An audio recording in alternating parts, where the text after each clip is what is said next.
오늘 산부 예배 나오신 모든 분들께 하나님께서 주시는 은혜와 평강이 가득하기를 주의 이름으로 축원합니다.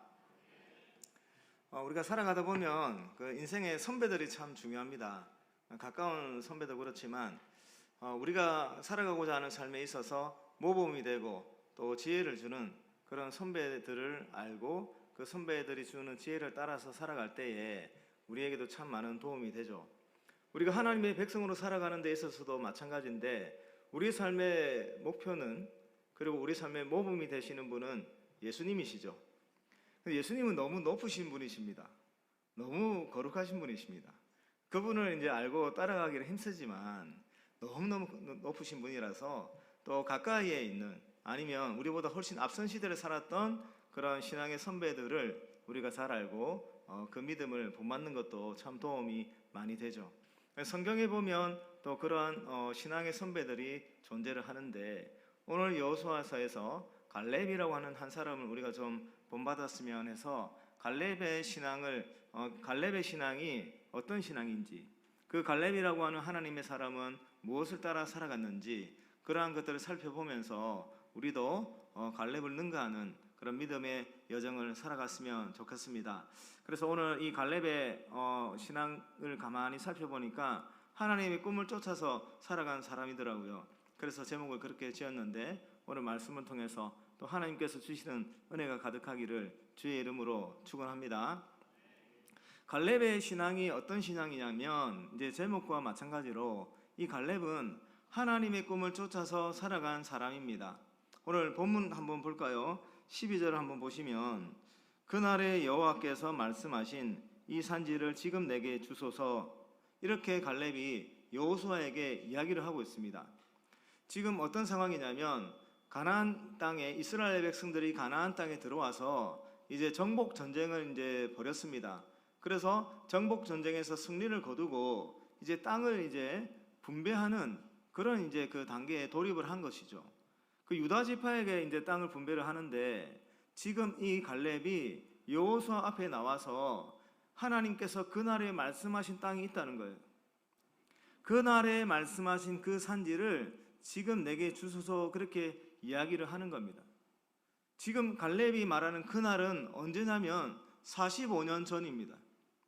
45년 전에 이스라엘 백성들이 하나님의 약속을 듣고 가나안 땅에 들어왔을 때입니다. 들어와서 그 모세가 12명의 정탐꾼을 보내는 때가 있었어요. 12명의 정탐꾼을 가나안 땅에 보내서 그 가나안 땅이 실제로 어떤 땅인지를 정탐하고 돌아오라고 했는데, 12명 중에 포함된 사람이 바로 갈렙이었습니다.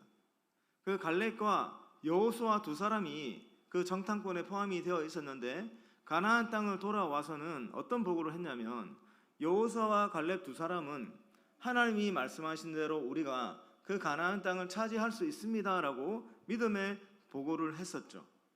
근데 나머지 10명은 그 하나님의 약속과는 반대로 우리가 그 땅을 차지할 수 없다고, 그 땅에 아낙 사람들이 살고 있었는데 그 아낙 사람들이 너무너무 이제 덩치가 컸던 거예요. 그 사람들과 비교했을 때 자신들이 스스로 보기에도 메뚜기 같은 존재라서 그 가나안 땅을 차지할 수가 없다라고 부정적인 보고를 했습니다. 그때 대부분의 이스라엘 백성들이 부정적인 보고를 가슴에 담고 절망을 하게 돼요. 그리고 모세를 비롯해서 여호수아 갈렙을 죽이려고 했던 사건이 그때 일어났습니다. 하나님께서는 그 불신에 대한 대가로 그 당시에 이제 1세대들은 가나안 땅에 들어가지 못하고 40년 동안 광야를 헤매면서 광야에서 그 삶을 마무리하게끔 하나님께서 그렇게 하셨죠.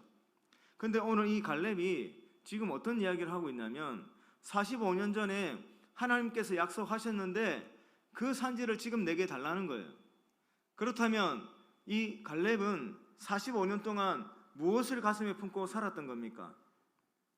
하나님의 약속을 가슴에 품고 살았던 거예요. 갈렙은 잘못이 없었습니다. 갈렙은 45년 전에도 하나님의 약속을 가슴에 품고 정탐을 떠났습니다. 그 하나님의 약속, 그 약속이 자신의 꿈이 되어가지고 그 꿈을 기준으로 해서 가나안 땅을 살폈던 거예요. 그래서 그때도 그 가나안 땅을 차지할 수 있다라고 생각을 했었죠. 근데 함께 했던 사람들이 하나님께 불신앙을 보여서 이스라엘 민족 전체가 40년 동안 가나안 땅을 헤매는 그런 삶을 살게 되었거든요. 그럼에도 불구하고 갈렙은 그 이후에 45년 동안 광야길을 헤매는 그 시간 가운데서도 하나님이 주신 꿈을 포기하지 아니하고 가슴속에 그 꿈을 담고 살았던 사람입니다. 45년 동안. 45년 동안 하나님이 주신 그 가나안 땅을 차지하는 그날을 바라보면서 하나님과 동행했던 사람이 바로 이 갈렙이었어요. 그래서 갈렙은 45년 동안, 그리고 그 이전에도 하나님이 그 약속의 말씀으로 주셨던 그 말씀을 자신의 꿈으로 삼고 그 꿈을 쫓아서 살았던 그런 사람이었죠. 그런 하나님의 꿈을 쫓아서 살아갔던 갈렙은 어떤 신앙적인 특징이 있냐면, 그 자신의 삶의 방향을 선택을 하고 결정을 할 때 뭐가 기준이 됐냐면, 편한 것이 기준이 되지 않았습니다. 세상 가운데 높임을 받는 그런 것이 기준이 되지 않았습니다. 뭐가 기준이 되냐면, 하나님 나라와 관련해서 무엇이 가치가 있는가, 하나님과의 관계 속에서 어떤 것들이 가치가 있는지, 그 가치를 따라서 그 자신의 인생의 방향을 선택한 사람이었습니다. 그것이 오늘 이 본문에서 헤브론을 선택하는 것으로 드러나는 것이죠. 여러분, 헤브론이 어떤 지역이냐면, 오늘 본문에서는 이 헤브론에 누가 살았냐면 아낙 자손들이 살았대요. 아낙 자손 중에서도 가장 덩치가 큰 사람들이 살았던 지역이 바로 헤브론이었습니다. 그리고 헤브론이라고 하는 지역은 약 해발 900m 정도 되는 고산지대에 있다고 합니다. 그러니까 그 땅을 차지해서 싸움을 벌여야 되고, 싸움을 벌여서 정복을 하는데 그렇게 좋은 조건이 아니었던 겁니다. 45년 전에 정탐꾼들이 그 땅을 정탐하고 좌절했던 그 가장 주된 이유가 무엇이었냐면 바로 아낙 자손이었습니다. 그 아낙 자손의 존재들 때문에 대부분의 이스라엘 백성들이 하나님의 약속을 신뢰하지 못하고 그 무너졌던 거예요. 그런데 지금 갈렙은 어떤 땅을 지금 달라고 하고 있습니까? 헤브론을 자기에게 달라고 하는 겁니다.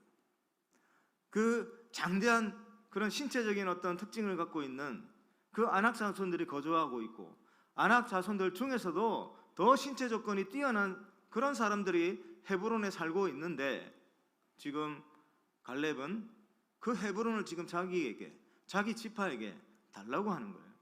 달라고 한다는 것은 그 땅을 우리 지파가 가질 수 있도록 허락을 한다면 내가 지금 나가서 싸우겠다는 거예요. 싸워서 그 땅을 차지하겠다는 거예요. 갈렙은 왜 그런 선택을 했을까요? 헤브론이 가지고 있는 역사적인 가치가 있습니다.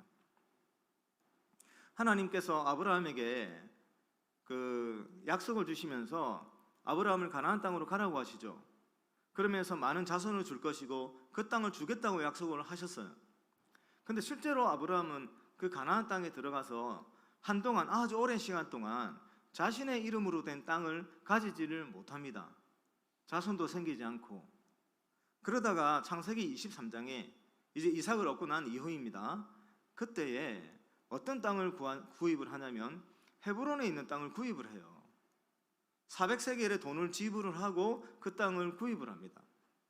처음으로 하나님께서 허락하신 자신의 이름으로 된 기업을 처음으로 얻게 되는 그 땅이 바로 헤브론 땅이었어요. 아브라함이 그 헤브론에 묻힙니다. 아브라함의 부인 사라가 그 땅에 묻힙니다. 야곱이 그 땅에 묻혀요. 야곱의 첫 번째 부인인 레아가 그 땅에 묻히게 되는 거예요. 하나님께서 약속하신 그 땅을 처음 받았던 아브라함과 그 족장들이 그 땅에 묻히게 되는 거예요. 여러분, 아브라함이 그 땅을 살 때 400세겔은 대단히 비싼 돈이었습니다. 그 땅의 주인들이 처음에는 공짜로 가지라고 했거든요. 그냥 원하는 땅이 있으면 말을 해라, 우리가 그냥 줄 테니까 그 땅을 가져라라고 했는데, 아브라함은 당시 시세로 했을 때도 훨씬 비싼 어떤 그 값을 지불하는 거예요. 아브라함은 왜 그 땅을 그렇게 비싼 돈을 주고 지불했을까요? 나중에 그때 당시 문화에 땅을 팔았던 사람이 나중에 그 파는 돈에 조금만 더 보태서 주면 다시 그 사용권을 다시 가지고 올 수 있었거든요. 아브라함은 그것을 미연에 방지하기 위해서 시세보다 훨씬 더 비싼 돈을 줬던 거예요. 그리고 나서 아브라함은 자기가 그 가나안 땅에 많은 지역을 차지하지는 못하는데 나중에 하나님께서 뭐라고 약속하셨습니까? 하나님의 백성들이 가나안 땅에 있다가 나중에 애굽으로 가게 된다고 이야기를 했죠. 애굽에서 나중에 돌아와야 되는 거예요.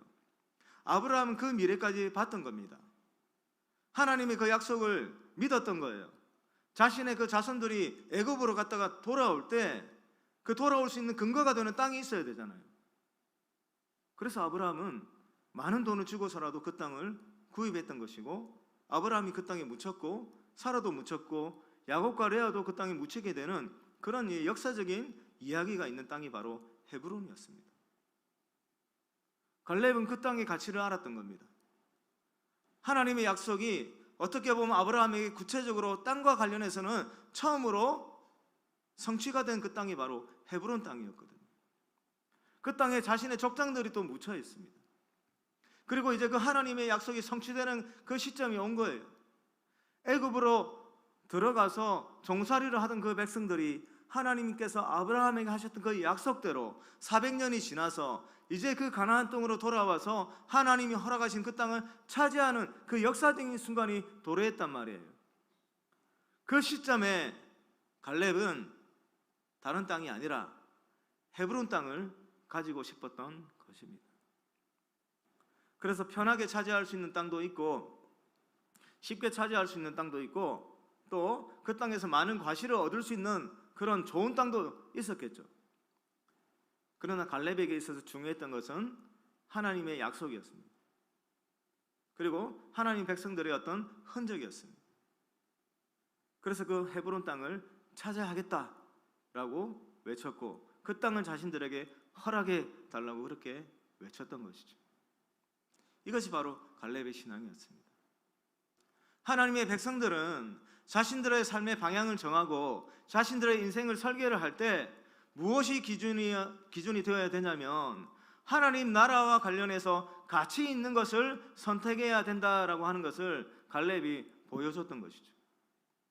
여러분, 그러면 우리에게 있어서 어떤 것이 가치가 있을까요? 무엇이 가치 있는 삶을 살아가는 것일까요? 여러분, 하나님께서 아담을 만드시고 아담이 죄로 말미암아 타락한 이후로 지금까지 하나님이 포기하지 아니하고 계속해서 하시는 일이 있습니다. 하나님께서 그 일을 위해서 엄청난 대가를 지불하셨는데 아담 이후로 지금까지 그 오랜 시간 동안 단 한순간도 포기하지 아니하시고 하나님께서 하셨다면 그 일이 가치 있는 일이라고 할 수 있지 않겠습니까? 그 일을 이루기 위해서 하나님은 자신의 피값을 지불하셨어요. 하나님이 그 일을 이루기 위해서 하나님께서 친히 자신의 피를 흘리시면서 그 일을 지금 행하고 계신다는 거예요. 이 엄청난 대가를 지불했는데 얼마나 가치가 있으면 하나님께서 그만한 시간 동안 포기하지 아니하시고 세상에 있는 다른 어떤 것들을 지불하신 것이 아니라 하나님 자신을 내어드렸는데 그 일이 얼마나 많은 가치가 있겠습니까? 그 일이 무엇입니까? 예수를 전하는 길이죠. 구원의 역사를 일으키시는 일이죠. 예수를 전해서 교회를 세워나가야 하는 일이죠. 하나님께서 이 일을 지금까지 포기하지 아니하시고 앞으로도 하나님은 이 일을 계속 하실 것입니다. 그리고 하나님은 이 예수의 이름을 전해서 교회를 세워나가고 구원을 베푸시는 그 일을 감당하기 위해서, 완성하기 위해서 예수를 보내셔서 예수를 죽게 하는 그 희생까지 하나님이 치르셨단 말이에요. 그러니 이 일이 얼마나 가치가 있는 일이겠습니까? 우리 성도에게 있어서 하나님께서 이토록 강렬한 열정과 의지와 희생을 통해서 이 일을 하고 계신다는 것을 깨달을 때 우리도 당연히 이 일을 향해서 우리의 인생을 드려야 되지 않겠습니까?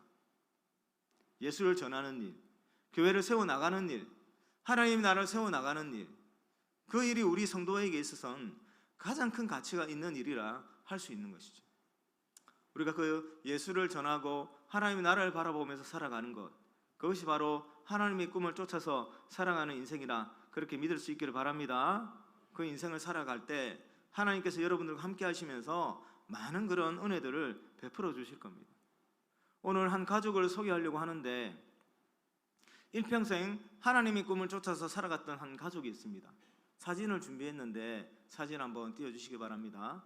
저 두 분은 그 남자분은 그 윌리엄 제임스 홀이라고 하는 분입니다.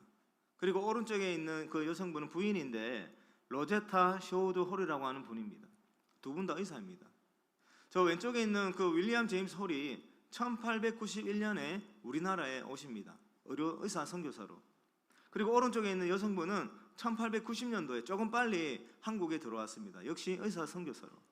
그리고 저 두 분이 1892년도에 한국에서 결혼을 해요. 근데 저 윌리엄 제임스 홀이 그 청일 전쟁이 1894년도에 일어났는데 그때 이제 전쟁으로 인해서 조선의 백성들이 많이 다치거든요. 그 다친 사람들을 치료해주고 고쳐주는 일에 너무 많은 이제 에너지를 쏟다가 감염병에 걸려가지고 1894년도에 사망을 하게 됩니다. 그때 아들이 한 명 있었어요. 그리고 죽고 난 이후에 딸이 한 명이 태어납니다. 그런데 그 남편이 죽었잖아요.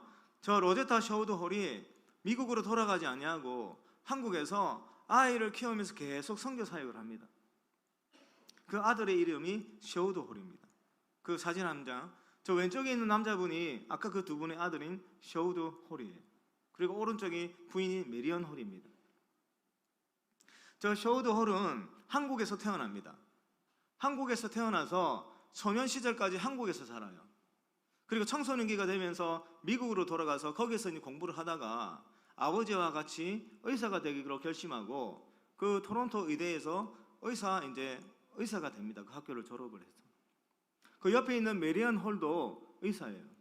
그 두 사람이 그 미국에서 결혼을 해서 1926년에 두 사람이 다시 한국에 들어오게 됩니다. 그러면서 저 두 사람이 무엇을 위해서 힘쓰냐면 특별히 왼쪽에 있는 그 쇼우드 홀이라고 하는 의사가 여러분 잘 아시는 결핵 퇴치하는데 평생을 한국에서 바칩니다. 크리스마스 실이라고 들어보셨습니까? 지금도 있기는 있는 것 같더라고요. 예전에 그 실이 이제 많이 발행이 됐었거든요. 결핵 퇴치 기금을 마련하기 위해서 크리스마스가 되면 우표처럼 생긴 그 실이 이제 발행이 되는데 저 쇼우드 홀이라고 하는 분이 1932년도에 우리나라에서 최초로 크리스마스 실을 발행을 합니다.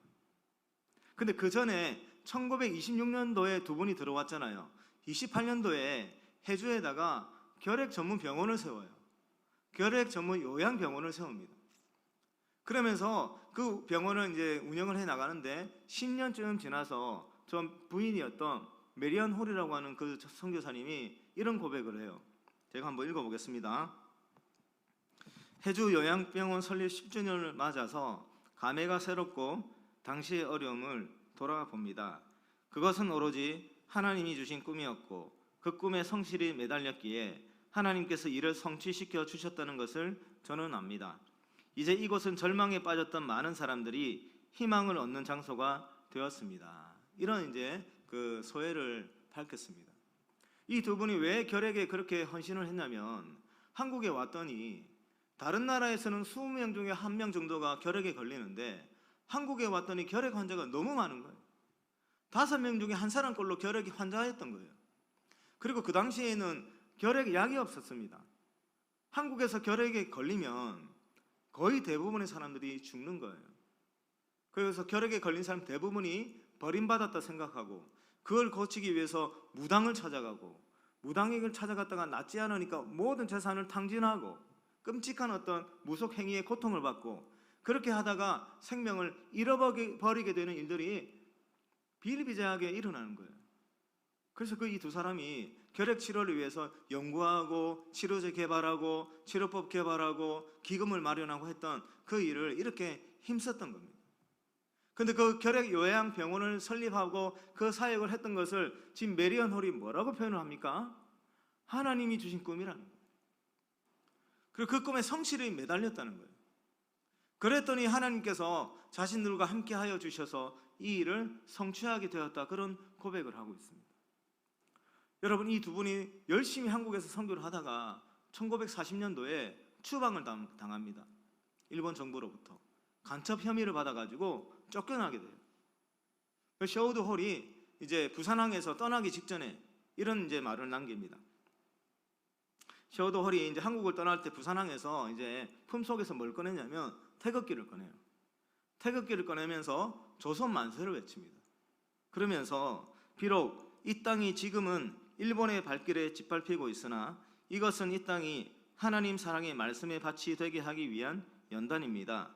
이 민족은 반드시 자유를 찾게 될 것이고 그 후에는 하나님 나라 백성다운 민족의 면모를 갖출 것입니다 라고 하면서 우리나라에 대한 소망을 잃지 않고 우리나라를 떠났습니다. 1940년도에 추방이 돼서 인도로 가요. 인도에서도 이제 결핵 퇴치를 위한 선교 활동을 1963년까지 합니다. 이분이 인도에서 선교 사역을 하면서 책을 한 권을 쓰는데 조선회상이라고 하는 책을 써요. 이 책 꼭 한번 읽어보시기 바랍니다. 너무너무 재밌고 은혜가 되는 그런 책이에요. 그리고 셔우드의 아버지였던 그 윌리엄 제임스 홀의 그런 이제 그 일화도 있거든요. 은혜로운 이야기들이 참 많이 있어요. 셔우드 홀이 이렇게 살았습니다. 우리 조선을 향한, 우리 한국을 향한 하나님 아버지의 마음을 알았던 거예요. 한국을 향한 하나님의 꿈을 알았던 거예요. 그 꿈을 자신의 꿈으로 삼고 그 꿈을 이루기 위해서 자신의 평생을 바쳤던 거예요. 이렇게 1963년까지 타지에서 선교를 활동을 하다가 미국으로 돌아가는데 한국에 있는 한 기독교 학교에 초청을 받아서 이분이 91세가 되는 1984년도쯤으로 기억이 되는데 그때 한국에 강연을 하러 오십니다. 그때 이분이 한국에 와서 강연을 하다가 무슨 말을 남기냐면 내가 만일 죽게 되거든, 고향은 이 아버지가 고향이 그 캐나다인이었거든요. 캐나다에 묻지 말고 미국에도 묻지 말고 내 아버지와 어머니가 묻혀있는 이 한국에다가 자기를 묻어달라, 그렇게 유언을 남겨요. 그러면서 98세가 되던 91년도 봄에 이제 하나님의 부르심을 받게 됩니다. 그리고 그 유해를 누가 가지고 들어오냐면 그 부인이었던 메리언 홀 여사가 유해를 가지고 와서 그 서울에 양화진 있지 않습니까? 양화진에 이제 그 부모님들이 묻혀 있는 곳에 유해를 이제 거기다가 묻어요. 그리고 돌아가서 이 메리안이라고 하는 이 분이 그해 11월에 또 하나님의 부르심을 받습니다. 근데 그 죽기 직전에 이분도 유언을 남겼는데 나를 미국에다가 묻지 말고 한국에 묻어달라, 그렇게 이제 유언을 남겼어요. 그러면서 메리언도 한국에 묻히게 됩니다. 그래서 이 한국에 이 일가족이 다 묻히게 되는데 윌리엄 제임스 홀, 그리고 로제타 셔우드 홀, 그리고 그 아들이 어떤 셔우드 홀이 태어날 때 쌍둥이로 태어났는데 쌍둥이로 태어날 때 동생이 있었는데 그 동생 태어나면서 죽었어요. 그 동생이 거기 묻혀 있습니다. 그리고 아버지가 죽고 나서 그 셔우드 홀의 동생이 있었죠. 여동생이 아버지가 죽고 나서 태어났었는데 이디스라고 하는 이름을 가지고 있는 이 여동생이 얼마 못 살고 어린 시절에 죽었어요, 사실은. 그래서 그 동생도 한국 땅에 묻혀 있었던 거예요. 그러면서 이제 셔우드 홀과 메리안 홀도 자신들도 한국에 묻어달라 해서 일가족 6명이 양화진에 묻혀 있습니다. 여러분, 이 일가족이 어떤 삶을 살았습니까? 의사로서 그 당시에 토론토에서, 미국에서 병원을 개업하고 의사로 살았다면 이분들 얼마나 잘 살 수 있었을까요? 얼마나 그 생명을 살리는 그 일을 통해서 얼마나 존경을 받고 얼마나 많은 것들을 누리면서 살 수가 있었겠습니까? 근데 그 아버지였던 윌리엄 제임스 홀과 로제타 셔우드 홀이 하나님의 꿈을 가지고 그 꿈을 따라서 우리나라에 들어왔던 거예요. 그리고 그들의 자녀들이었던 셔우드 홀과 그 부인까지도 이 땅에 결핵을 퇴치하고 예수를 전하고 사람들을 가르치고 하는 그 일을 하나님의 꿈으로 받아들였던 겁니다. 그래서 일평생을 하나님의 꿈을 따라서 살아갔던 가족들이 바로 이 홀 가족이었습니다. 아직까지 이들의 흔적이 남아있는 거예요. 로제타가 사역했던 그 사역의 결과로 어떤 병원이 생겼냐면 이화여자대학교 병원이 생겼습니다. 최초의 한국 여성 양의사가 로제타 홀의 지도로 생겼습니다. 박 에스드라고 하는 사람이 로제타 홀과 함께 동역하다가 미국에 공부를 하게 돼요. 공부를 보내는 거예요. 그래서 최초의 여자 양의사가 그 사역을 통해서 생겨나게 됐던 거예요. 결핵의 약과 치료법이 개발이 되면서 그냥 죽음으로 끝나야 했던 조선 백성들의 삶이 다시금 새로운 희망을 얻게 된 거예요. 그분들의 사역으로 예수 그리스도가 전파된 거예요.